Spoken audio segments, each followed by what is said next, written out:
South by Southwest. Let's talk about it.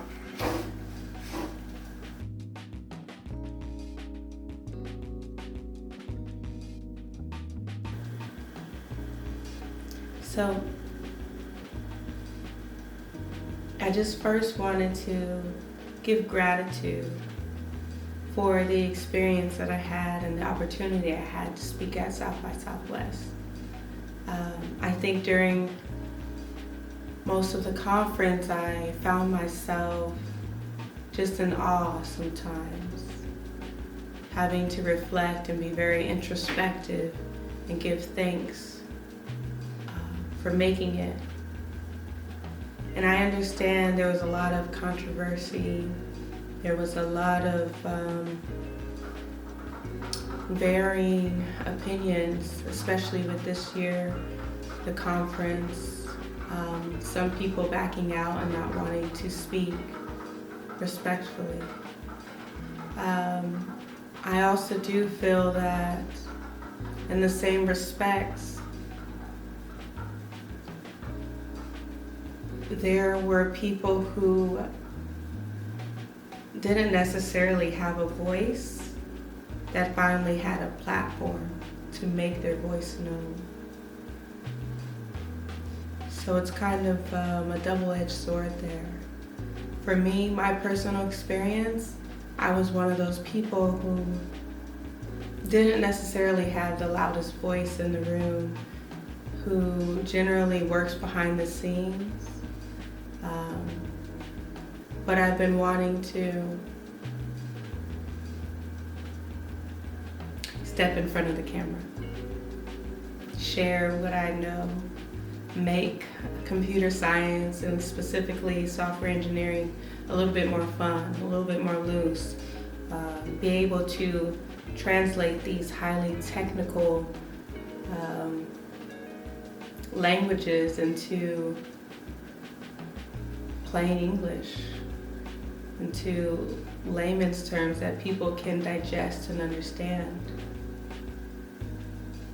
One of the things I live by is doing everything that you desire to do. Granted, I want to make sure these are things that are productive, right? But I don't think we should limit ourselves. So if there's anything that I'm temporarily afraid of or nervous about, I usually will keep pushing and strive to overcome that and conquer it. I get a thrill out of doing things that are exciting, things that I've never done or tried before. And most of all, I enjoy teaching in a way that's fun. My teaching style is very, I would say, unique. It's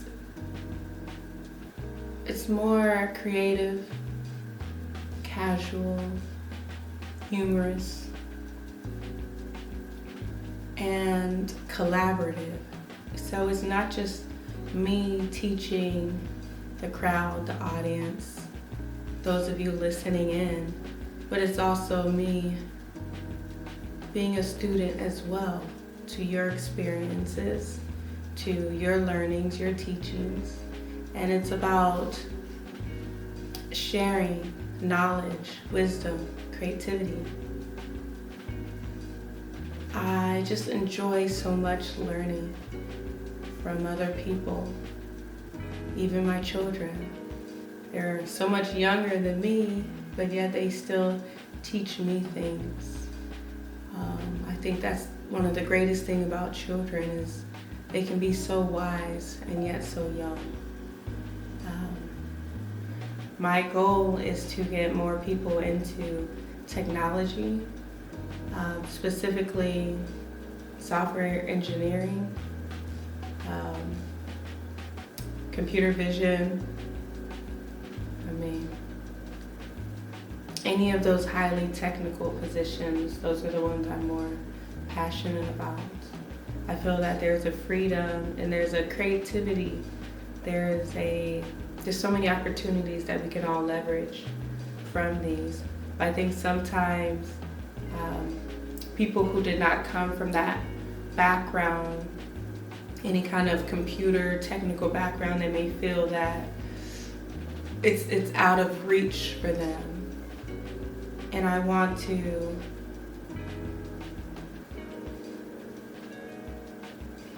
squash that type of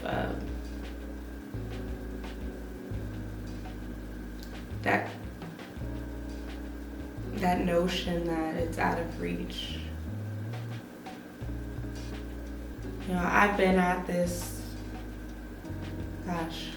I came into software engineering probably about 5-6 years ago, and it was not the traditional route. It's very self-made. It was very tedious in different ways, just because of all the things I was balancing in my own personal life, with being a new mom and going back into school at, in your late 20s and kind of starting over again.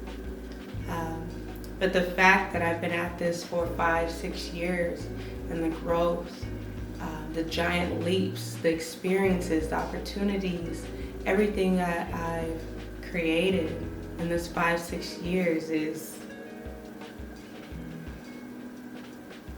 it's just amazing.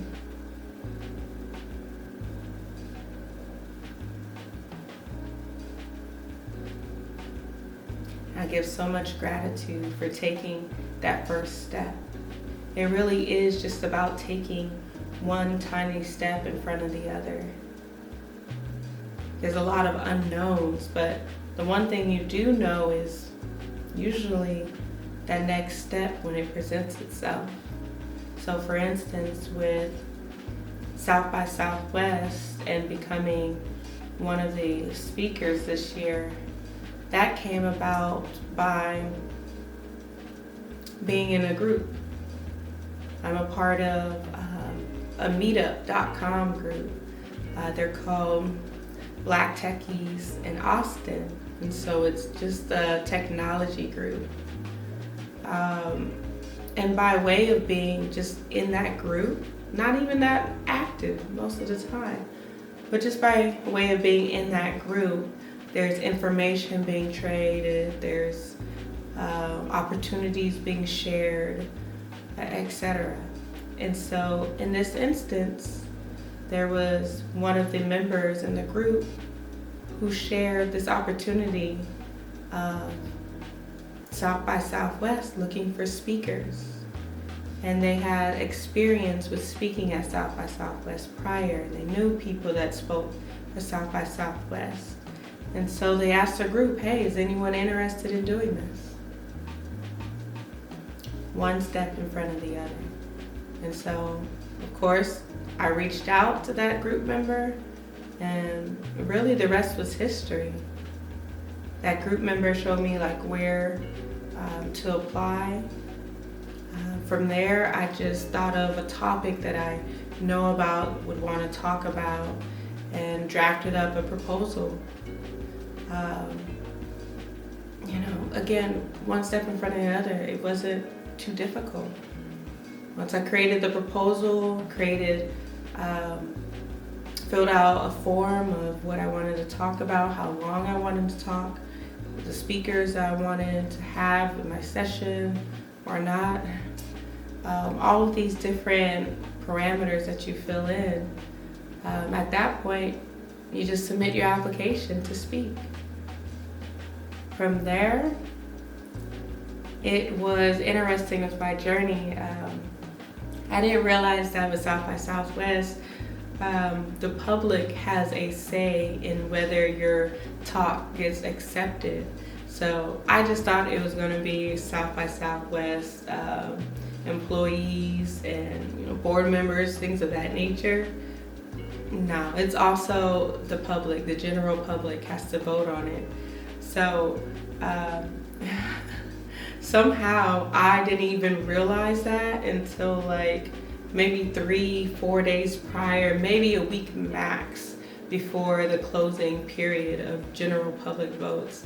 Because I'm pretty sure you had like maybe 2 weeks to get general public votes in. And so I pretty much learned about it at the last minute. And so I just told everyone in different groups, meetups, forums, the people that I work with. I just told everyone about my talk and, hey, go ahead and vote for me if you're interested in my talk and you want to be seen on South by Southwest. And I got really good feedback. Again, I'm usually the behind the scenes person, but there was so many people that are rooting and supporting me, and I was just taken aback by all the support. And so from that point on, when general public votes closed, you had to wait again.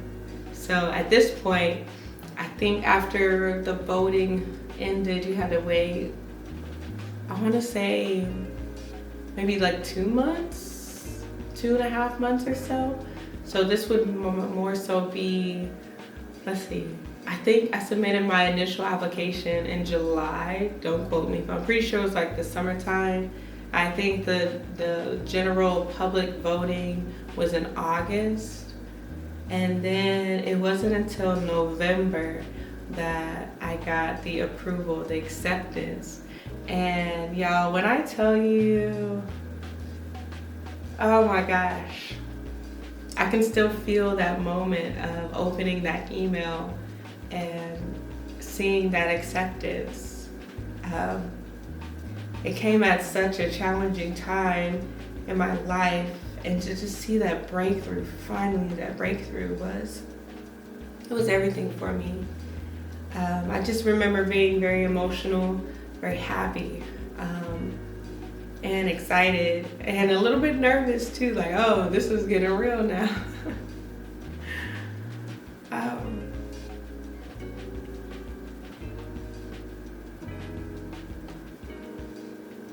Nonetheless, it was definitely joyous, a joyous moment. So from that point on in November, I want to say at that point I'm like accepting everything, filling out paperwork, all of that to confirm my spot.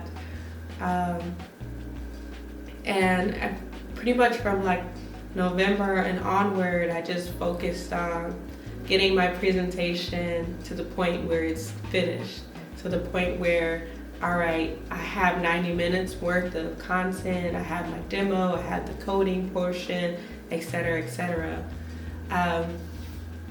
So like, I think it may be in February, I believe it was like, February 8th, South by Southwest, they through local meetups. So I live in Austin at the time, and South by Southwest was having a meetup in Austin for all the speakers who, were accepted.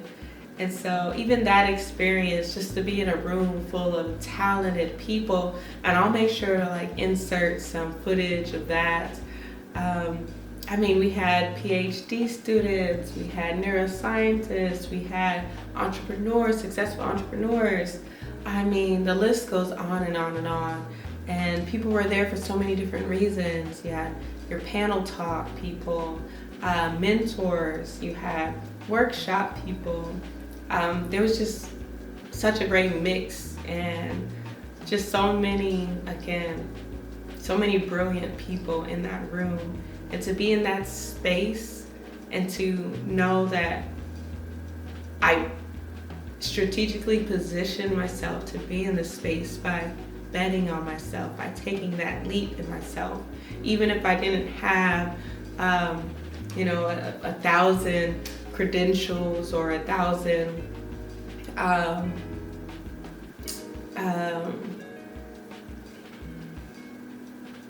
essentially like credentials behind my name. It was just my belief in myself and the action I put forth to get me to that point. So after that meeting in February, I'm just again joyous. I was filming content of my journey just every step of the way. I believe at that point too, I started to make sure that I had the equipment, all the setups that I would need, because I wanted to record and I wanted to do this and that with this workshop. And man, it was like March 8th came by so quickly.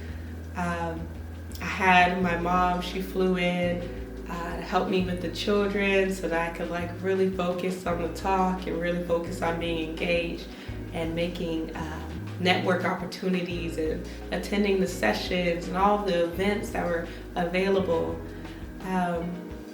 Man.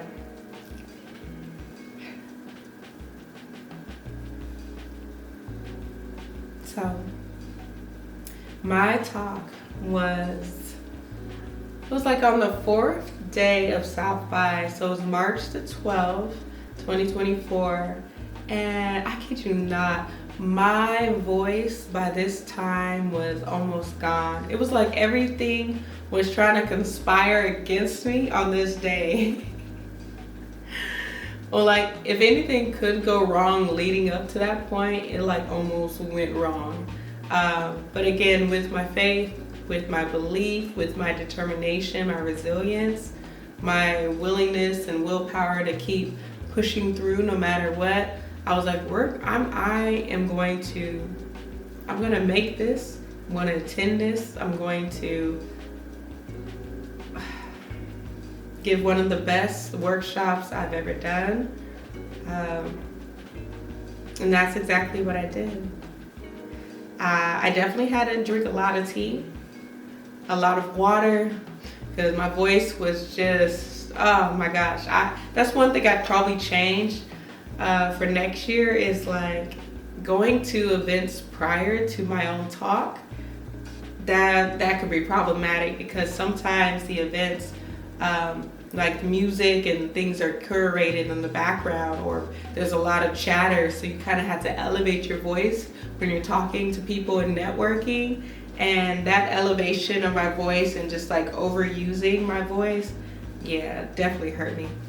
I can see now why different singers and performers, like they don't really use their voice that much prior to their big performance, because yeah, it could be again problematic. But nonetheless, I persevered. My talk was called Decoding the Future, JavaScript for the Emerging Web Tech. What I really wanted people in my workshop to leave with is a understanding of how JavaScript has transformed, how JavaScript is now very versatile in what you can do. So even like computers, so specifically with my talk, we were using computer vision models on the web, on the actual client. So again, I'm gonna try and just keep it very just straight to the point, keep it in plain English. Essentially, what I was able to do is take any kind of image, whether it was an image of this flower or this laptop or the light or myself, any kind of image, as long as it was like a JPEG, a PNG, things like that, image files. I could take that image file in the app that we build for my workshop, and I could put that in, essentially upload it, kind of like you do with other platforms. You upload the image, and at that point, the computer vision models would run in the background, and it would spit out a result on what it thinks that image is. Whether that image was the flowers, it would say, we're 67% sure that the image that you submitted was a flower. Or if it was a light, we're 99% sure that image is of a lamp. If it was myself, for those that were in my workshop, I put in an image of myself, and it played me. I'll have to like insert that clip as well in here, because you just had to be there. Yeah, it's playing me. Okay, there's the results at the bottom. The prediction was, I was like, yo. That's so disrespectful.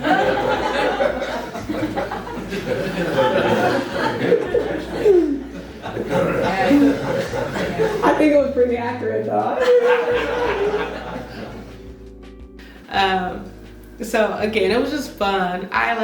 With all of my talks that I do, I generally like to shake things up. I like the crowd to be loose and fun. You know, you don't have to just raise your hand or wait for the end. I'm not very, proper and cut. I just like it to be natural. Just like if I'm having a one-on-one conversation with my audience members at any kind of networking event, it's just very natural kind of collaboration and discord between me and other people. So I think that helps loosen, loosen everyone's personalities, and they just become more open and receptive to talking and speaking up and being funny and, throwing out different technology jokes. So even introverts like myself, even introverts as well, they were very comfortable with speaking up and just getting engaged and involved. And again, I don't use big, heavy technical jargon. I just like to keep it very light, casual, fun, humorous for everyone. And this was a 10 a.m. workshop. So I had the music playing as soon as they walked in. I'm like, let's go, let's go, let's go. Welcome to Club JavaScript, you guys. Again, I'll have to insert some clips of that. But it's just a fun time. I think pretty much everyone could just feel the energy. Everyone could feel the excitement. I just turned really technical, boring type topics into a lively discussion, a lively demo, a lively workshop that people could resonate with and people could feel, people could follow along with. And specifically, with my demo, I used ChatGPT to generate code on how to build this computer vision or this image classification app that I was mentioning, with the uploading the pictures and identifying what those results are. And so I wanted to, with ChatGPT, I wanted to show audience members that results are going to vary. Depending on what model you're using, depending on the prompt you're using, your results are going to vary on ChatGPT. And so that was one of the things I was very intentional about recreating for people. So I did not try to force ChatGPT results to come out the same. I wanted to show them what it looks like if ChatGPT messes up the code, if ChatGPT doesn't understand my prompt. What do you do then? So we had all of that within the workshop. I think one of the first times I deliberately started with ChatGPT 3.5, and I told everyone that this model is generally not the model that I personally use for generating code, but I wanted to give them kind of contrast between the different models, at least between 3.5 and 4. So we started with 3.5. It gave us the code based off of the prompt that I asked it for, which is essentially to build an image classification app using MobileNet, which is a TensorFlow package, usually for mobile applications, or at least mobile first applications, but we're going to use it on the web. And so that first run with 3.5 ChatGPT, the code it produced, first of all, it did not even, I asked it to give me an index HTML file and an index.js file. Very basic, very bare bone basic app. And it did not follow the instructions. It just gave me the index.html file, and then it just inserted the JavaScript into the file, which you can definitely do, but again, the instructions were, give me 2 files, so it only gave me 1. So I'm like, all right, y'all, just talking to the audience member, it only gave me 1, let's run it, let's see what happens. I did not proofread it deliberately because I wanted to test it out and see how good generative code is when you're in the wild. So I just ran it, y'all. It flopped. It did not work. But I was not surprised. I don't think anyone in the audience was too surprised. Pretty much, I think we uploaded an airplane, a photo of an airplane, and we hit classify. It just like created a copy image, like a little thumbnail of the actual airplane and nothing else. And then you hit classify again, and it just made another copy. So a second copy of the airplane, a little thumbnail. And I was like, what? And so I just kept hitting it again. And it was just like little thumbnail tiles of airplanes. And so we're just all cracking up. We're like, this is not what we wanted. But I'm showing them again contrast between 3.5 and 4. So I took it over to 4, ChatGPT 4. I'm like, all right, same prompt. It's gonna give us different results. ChatGPT 4 rocked it out. It gave me the 2 files that I asked for. Put the files in the wild, put them in the Visual Studio Code, ran it, and lo and behold, everything worked. It was able to classify the images for us. It did not give me the percentage, like I'm 99% sure this is a lamp. I'm 10% sure this is a laptop. So then, just like I would normally teach people how to use generative code, we want to teach them, if it doesn't exactly give you what you're looking for, these are the kind of prompts that you want to use. So I went back and asked ChatGPT 4 to give me the percentage of the accuracy, so the percentage rate of the accuracy from the results of each image that we're uploading. And from that point, it regenerated the code. I went ahead, put the code back in, ran it, and then at that point it gave me the percentage. And so it was so cool because I had the audience following along. They had the same prompt as myself, and everyone got different results, and their app looked different, but functionality wise it performed the same. We even had one participant, she was using Copilot, which was really cool because I've yet to really experiment with it.